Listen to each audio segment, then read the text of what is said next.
এমনিতে উম্মতে মুহাম্মাদের হায়াত কম, বেশি না কম? আগেকার উম্মত হাজার হাজার বছর বেঁচেছে, তাই না? 500, 200, 300, 400, 500 বছর বেঁচেছে। তা আমাদের 60-70 বছর। এর মধ্যে যদি এই সুযোগগুলো কাজে না লাগাই তাহলে হবে? আল্লাহ পাক আমাদেরকে এইভাবে মৌসম, আমলের মৌসম খুঁজে খুঁজে আমল করার তৌফিক দান করুন। প্রতিদিন আমরা একটা করে হজ আর একটা করে ওমরা করতে পারি। প্রতিদিন একটা করে হজ, একটা করে ওমরা করা সম্ভব। বলতে পারেন ভাই কিভাবে? এই হাদিসটা শুনেন। আল্লাহর নবী মুহাম্মদ সাল্লাল্লাহু আলাইহি ওয়াসাল্লাম বলেছেন, আমি এবারও সবগুলো বলতে গেলে অনেক সময় যাবে, খুব সংক্ষিপ্ত করে বলছি। যে ব্যক্তি ফজরের নামাজ জামাতের সাথে পড়ে, বলেন আমার সাথে, যে ব্যক্তি ফজরের নামাজ জামাতের সাথে পড়ে, এরপর সালাম ফিরানোর পরে ওই জায়গায় বসে থাকে, সালাম ফিরানোর পর ওখানেই বসে থাকে, বসে বসে আল্লাহ পাকের জিকির আজগার তাসবিহ তাহলিল করতে থাকে। ধরেন আপনি আয়াতুল কুরসি পড়লেন, 3 কুল পড়লেন, ঠিক আছে, আপনি সুবহানাল্লাহ পড়ছেন, আলহামদুলিল্লাহ পড়ছেন, আল্লাহু আকবার পড়ছেন, মানে যেগুলো জিকির আজগার, মাসনুন জিকির আজগার, যেগুলো অথেন্টিক, প্রমাণিত। প্রয়োজনে বসে কোরআন তেলাওয়াত করলেন, কিছুক্ষণ আল্লাহর কাছে দোয়া করলেন, এভাবেও হতে পারে। এভাবে করার পর সূর্য উঠে গেল। ধরেন জামাত আপনাদের এখানে কয়টায় হয়? হ্যাঁ, 5:50 বা 55 এরকম না? সূর্যোদয় তো হচ্ছে এখন প্রায় 6:30 কি 40-এর দিকে। ধরেন 7টা পর্যন্ত আপনি জিকির আজগার করলেন, নামাজ ধরলেন, ধরে সকাল 7টা পর্যন্ত ওইখানেই আপনি আছেন মসজিদে, জিকির আজগার করছেন, তাসবিহ তাহলিল করছেন, কোরআন তেলাওয়াত করছেন, একটু দোয়া করছেন, ঠিক আছে? এই সময়টা কাজে লাগালেন। সূর্য উঠে গেল, ওঠার পরে আপনি মাত্র 2 রাকাত নামাজ পড়লেন। এই নামাজটাকে বলে ইশরাকের নামাজ। কিসের নামাজ? ইশরাক। এবার আপনি চলে গেলেন, মসজিদ থেকে বের হলেন। নবী সাল্লাল্লাহু আলাইহি ওয়াসাল্লাম বলছেন, এই ব্যক্তির আমলনামায় একটা কবুল হজ, একটা কবুল ওমরার নেকি দেওয়া। তো এগুলো পাওয়া যাবে? একটা হজ করা 4টাখানি কথা? সবার তো তৌফিকও হয় না, হয়? অনেকের টাকা আছে, হজ করতে পারে না, আছে না? অনেকের টাকা আছে, হজ করতে পারে না, সামর্থ্য আছে, যেতে পারে না। অনেকের শেষ বয়সে শরীর কুলায় না। আর হজ ওমরার কাজগুলো একটু কষ্ট আছে, এগুলো বৃদ্ধ বয়সে যারা যান তাদেরকে বেগ পেতে হয়। ইমানের জোরে তারা করেন, কিন্তু শারীরিক কষ্ট আছে। এই কাজগুলো যুবক বয়সে করা উচিত। আল্লাহ পাক আমাদের সবাইকে এই যৌবনে হজ করার তৌফিক দান করেন। যারা আল্লাহর ঘর দেখে নাই তাদেরকে আল্লাহর ঘর দেখার তৌফিক দান করেন। তো এই আমলগুলো আমরা ছাড়বো না ইনশাআল্লাহ। আরেকটা আমল আমি বলে দেই, এটাও খুব গুরুত্বপূর্ণ একটা আমল। আর আমি যা বলছি আল্লাহ পাক যেন আমাকে আমল করার তৌফিক দান করেন। আল্লাহ রাব্বুল আলামিন আরেকটা হাদিসের মধ্যে, কুদসির মধ্যে বলছেন যে রাত যখন শেষ অংশ আসে, রাতের শেষ অংশে আল্লাহ পাক বলছেন, রাতের শেষ অংশে আল্লাহ রাব্বুল আলামিন প্রথম আসমানে নেমে আসেন। আর কিভাবে আল্লাহ নেমে আসেন এটা ব্যাখ্যা করার দরকার নাই। এটা যারা ব্যাখ্যা করতে যাবে গোমরা হয়ে যাবে, ঠিক আছে? কোনো দরকার নেই। আল্লাহ বলেছেন আমি নেমে আসি, কিভাবে আসেন আল্লাহ ভালো জানেন। আল্লাহ পাক তার শান অনুযায়ী, তার শওকাত অনুযায়ী এটাকে বাস্তবায়ন করবেন, আমাদের ভাবার দরকার নাই, ঠিক আছে? কয়েকটা বিষয় নিয়ে খুব বেশি ভাবতে যাবেন না। আল্লাহ পাক কেমন, আল্লাহ কোত্থেকে আসলো, ঠিক আছে? আল্লাহ আল্লাহ পাক মানে আল্লাহর হাত কেমন, আল্লাহর চেহারা কেমন, আল্লাহ কেমন, অবয়ব আছে কি নাই, এত কিছু ভাবার দরকার নেই। যারা এগুলো নিয়ে বেশি ভাবতে গিয়েছে গোমরা হয়ে গেছে। আল্লাহ আল্লাহর মতো। আল্লাহ কার মতো? আল্লাহ শুধু আল্লাহর মতোই, কোনো কিছুর সাথে তার তুলনা নাই, ঠিক আছে? আল্লাহ পাকের নেমে আসাও আল্লাহ পাকের মতোই, আমরা এটা ব্যাখ্যা করতে পারবো না। আল্লাহ পাক বলছেন নেমে শেষ অংশে, রাতের শেষ অংশে, এবং বান্দাদের প্রতি আহ্বান করতে থাকেন, ফজর পর্যন্ত আহ্বান করতে থাকেন কন্টিনিউয়াসলি। কে আছো, কে আছো আমার কাছে ক্ষমা চাইবে, আমি ক্ষমা করে দেব। কে আছো আমার কাছে দোয়া করবে, আমি দোয়া কবুল করব। কে আছো আমার কাছে চাইবা, যা চাবা আমি তাই দিব। কে আছো অসুস্থ, শেফা চাবা, শেফা দিব। মানে কে আছো আমাকে ডাকবে, আমি তোমার ডাকে সাড়া দিব। কখন বলেন এটা? যখন আমরা ঘুমাই, যখন আমরা কি করি, একদম ফেসবুক চালাই বসে বসে, ইউটিউব চালাই, ওই সময় মেয়েদের সাথে কথা বলি, ওই সময় গার্লফ্রেন্ডকে সময় দিই, তাই না ভাই? এগুলা সারা রাত মেগাবাইট কিনে বোনাস প্যাকেজ কিনে, এগুলোই তো কাজ। যুবকদের কাজ কি এখন? যুবক ভাইরা শোনেন, আপনাদের জন্যেই আমাদের এত পরিশ্রম। যাদের দাড়ি পেকে গেছে, 60-70 বছর বয়স হয়ে গেছে, বা 50-55 বয়স হয়ে গেছে, তাদেরকে নিয়ে আমাদের এত ফিকির নাই। তারা তাদের জীবনটা শেষ করে ফেলেছেন অলরেডি। আমাদের ফিকির আপনাদেরকে নিয়ে। আমাদের খুব ইচ্ছা, আমি নিজের কথা বলছি এবং আমার মতো যারা চেষ্টা করছেন তাদের কথা বলছি, তাদের খুব ইচ্ছা বাংলাদেশের 100% যুবক যেন নামাজি হয়। আমরা কি আশা করতে পারি আপনাদের কাছে এটা? বাংলাদেশের 100% যুবক যেন কোরআন তেলাওয়াত করতে পারে। পারা যাবে না? এটা পারা যাবে না? যাবে না? অসম্ভব কিছু? বাংলাদেশের 100% যুবক হারাম সম্পর্কে যাবে না। এরা হালাল খাবে, খেয়ে বুক ফুলায় বিয়ে করবে। বিয়ের চাপ দিবে বাসায়, না দিলে বিদ্রোহ হবে। না দিলে কি হবে? আমি তোমাদের সাথে আছি, সমস্যা নাই, প্রয়োজনে বিদ্রোহ হবে। কেন দিবে না? হালাল খাই, হালাল পড়ি, নিজের কর্মসংস্থান আছে, একটা দিনদার মেয়েকে বিয়ে করবে।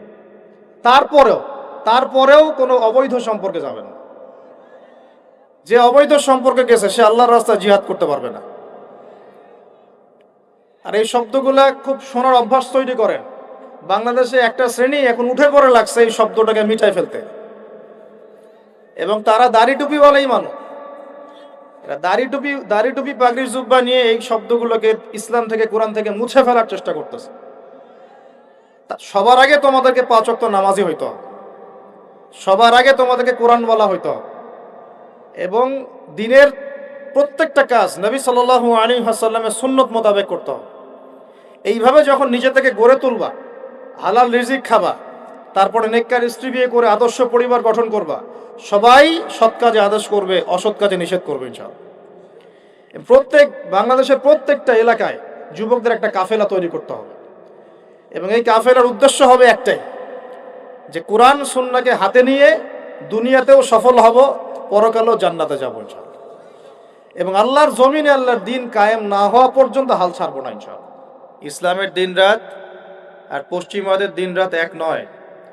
ইসলামে দিন শুরু হয় সূর্য ডুবলে। সূর্য ডুবে গেছে মানে দিন শেষ, নতুন দিন শুরু হলো। তো আমরা এখন জুমার রাতে আছি না নাই?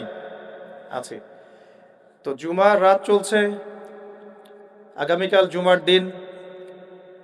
তা আমাকে বলা হয়েছে যে আপনাদের এলাকায় একটা সমস্যা, যে জুমার নামাজের আগে আগে আপনারা মসজিদে আসেন। কথা কি সত্য না মিথ্যা? হ্যাঁ, সত্য না মিথ্যা? ধমক দিব না, আগে একটা ফজিলত বলি, শুনেন।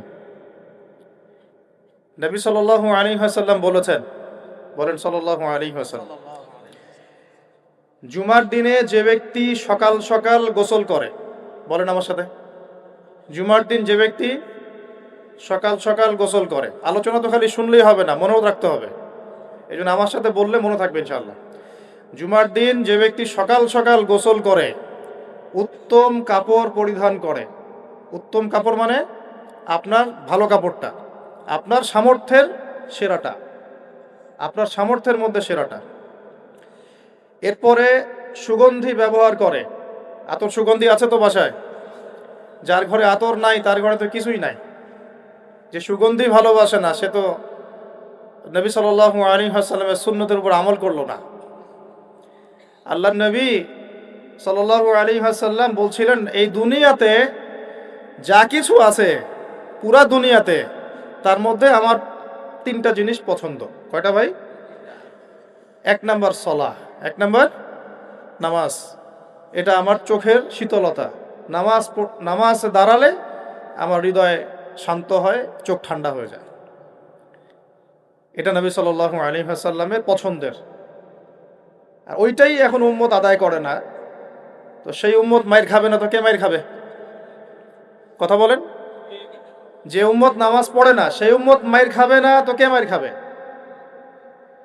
ওইদিকে পড়ে আসছে, আগে হাদিসটা বলে নে। 2 নাম্বার, এই পুরা দুনিয়ার মধ্যে আমার পছন্দ হচ্ছে সুগন্ধি। কি পছন্দ? সুগন্ধি। 10টা টাকা যদি আর্ন করেন 1 টাকার সুগন্ধি কিনেন, সুন্নত। সুগন্ধি সাথে রাখতে হয়, ব্যবহার করতে হয়, মনটাও ভালো থাকবে। আর সুগন্ধি বেশি ইউজ করলে রোগ ব্যাধিও কম হয়, কারণ রোগ ব্যাধি মনের সাথে সম্পৃক্ত। দুর্গন্ধময় জায়গায় থাকলে আপনার রোগ ব্যাধি বেশি হবে। এই জন্য পরিষ্কার পরিচ্ছন্ন থাকতে হবে, একদম টিপটাপ পরিপাটি। এটা হলো মুসলমানদের চরিত্র। আল্লাহ পাক তৌফিক দান করুন। 3 নাম্বার হচ্ছে স্ত্রী। 3 নাম্বার কি? স্ত্রী। স্ত্রীরা আমার পছন্দ। নবী সাল্লাল্লাহু আলাইহি ওয়াসাল্লামের এই 3টা জিনিস পৃথিবীতে পছন্দ ছিল, পুরা দুনিয়ার সবকিছুর মধ্যে। তো এখান থেকে বললাম, জুমার দিনে যে ব্যক্তি সকাল সকাল গোসল করে, উত্তম কাপড় পরিধান করে, আতর খুশবু ব্যবহার করে, বাহনে চড়ে নয়, পায়ে হেঁটে মসজিদে যায়। কিসে করে? পায়ে হেঁটে মসজিদে যায় এবং খতিব, ইমাম সাহেব খতিবের কাছাকাছি বসে, দূরে দূরে নয়, যতটা পারে কাছে বসে। আর এই কাছে বসতে গিয়ে মানুষের ঘাড় ডিঙানো যাবে না। যদি আপনার আগে কেউ চলে যায়, তার ঘাড় ডিঙানো যাবে না, এটা অন্যায়। যদি আপনার আগে চলে যায়, তাহলে সে আগে বসার অধিকার রাখে। তো ঘাড় না ডিঙিয়েই যদি যাওয়া যায়, যতটা সামনে যাওয়া যায়, ইমামের কাছাকাছি বসে। এরপর ইমাম সাহেব খুতবা শুরু করলে মনোযোগ দিয়ে খুতবা শোনে। ইমাম সাহেব খুতবা শুরু করলে দিলের কান দিয়ে মনোযোগ দিয়ে খুতবা শোনে। খুতবা চলাকালীন কাউকে ডিস্টার্ব করে না, কাউকে কষ্ট দেয় না। মোবাইল টিপার তো প্রশ্নই ওঠে না, কাউকে কষ্টও দেয় না। এবং ইমামের সাথে নামাজ আদায় করে। কয়টা কাজ বললাম? আমার সাথে গোনেন। সকাল সকাল গোসল করে, তারপরে উত্তম কাপড় পরিধান করে, তারপরে আতর খুশবু ব্যবহার করে, পায়ে হেঁটে মসজিদে আসে এবং ইমামের কাছাকাছি বসে ইমামের সাথে নামাজ শেষ করে। এই কাজগুলো যে ব্যক্তি করবে, সে ব্যক্তির আমল নামায়, ভালো করে শোনেন, সেই ব্যক্তির আমল নামায় ওই যে বাড়ির থেকে বের হয়ে প্রত্যেক পা হেঁটে হেঁটে গিয়েছে না, এক একটা পদক্ষেপের বিনিময়ে আল্লাহ পাক 1 বছরের নফল রোজা, 1 বছরের নফল নামাজের নেকি দিবেন। এই হাদিসটাকে আগে জানতেন? আলহামদুলিল্লাহ, একটা হাদিস শোনাতে পারলাম যা আপনারা জানতেন না। আল্লাহ পাক এই হাদিসের উপর আমাকে, আপনাকে, সবাইকে আমল করার তৌফিক দান করুন। তাহলে এখন কি দেরি করে যাবেন না আগে আগে যাবেন? 1 বছর নফল রোজা রাখা কি 4টাখানি কথা? 1 বছর নামাজ পড়া কি 4টাখানি কথা? কন্টিনিউয়াসলি, কোনো ঘুম নাই, ক্লান্তি নাই, কন্টিনিউয়াসলি নামাজ পড়েছে 1 বছর, কন্টিনিউয়াসলি রোজা রেখেছে, একদিনও বাদ দেয় নাই, 4টাখানি কথা? প্রত্যেক পদক্ষেপে পাবেন ইনশাআল্লাহ এই কাজগুলো আমল করলে। আরেকটা হাদিসে আসছে, যে সবার আগে মসজিদে ঢুকবে সে একটা উট কুরবানির নেকি পাবে। তারপরে যে যাবে সে একটা গরু কুরবানির নেকি পাবে। তারপরে একটা খাসি, তারপরে একটা মুরগি, এইভাবে করতে করতে করতে ডিম পর্যন্ত আসবে। এরপরে ইমাম যখন খুতবা শুরু করে দিবে, তখন ফেরেশতারা খাতা বন্ধ করে ফেলেন। এই যে ভালো করে শোনেন, ফেরেশতা মণ্ডলী জুমার দিনে দরজার সামনে দাঁড়িয়ে থাকেন, মসজিদের দরজায় দাঁড়িয়ে থাকেন। কে আগে ঢুকলো সেটা লিখেন। এই যে আব্দুর রহমান আগে ঢুকেছে, এই যে আব্দুল্লাহ পরে ঢুকেছে 2 নম্বরে, আব্দুর রহিম 3 নম্বরে, এইভাবে লিখেন। তারপর যখন ইমাম খুতবা শুরু করে দেন, তখন খাতাটা বন্ধ করে তারা খুতবা শুনতে বসে যান। এরপরে যারা আসে তাদের নাম ওই লিস্টে আর ওঠে না। নামাজের নেকি পান, ফরজ আদায় হয় ঠিকই, কিন্তু খুতবা এবং জুমার নেকিটা আপনি হারিয়ে ফেলেন। তাহলে এখন আমরা